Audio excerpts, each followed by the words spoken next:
4 steps to facing your weaknesses to transform them. Let's think about the key ingredients of any superhero movie. There's a superhero, a sidekick, and a bad guy.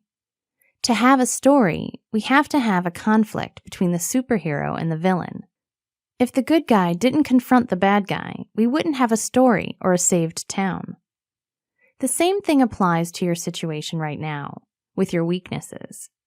You'll never be able to change those weaknesses if you don't face them. The hardest part is realizing what you're up against, and you're doing that right now. With the bad behind us, let's start working on capitalizing on the good. 1. Identify your weaknesses.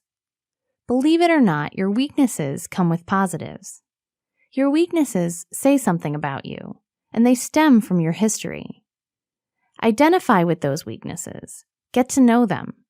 Recognize them as your own, and then it will be much easier to transform them.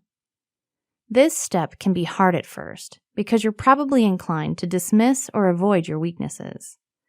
Try to gut it out, though, because you have to know what you're working with to be able to get to work. 2. Target your strengths.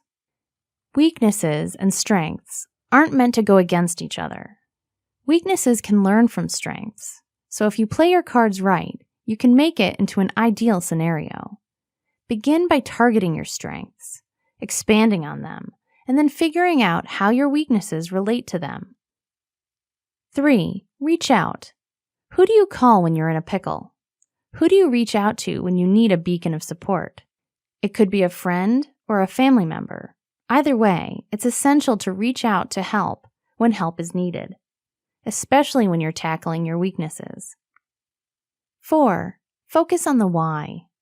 There's a method to your madness here. In this context, there's a method to your weakness. There's a why behind your motives. So if you don't already know it, figure it out. There will be times when you'll feel like giving up, or you'll feel discouraged. In those times, you need something to inspire you. That's your why. That's a starter kit of 4 steps to transforming your weaknesses, but there's a whole slew of ways to work your weaknesses into strengths. Begin with these 4 simple steps and see how you feel. You'll be fighting off the villains in no time. Now get out there and be your own superhero.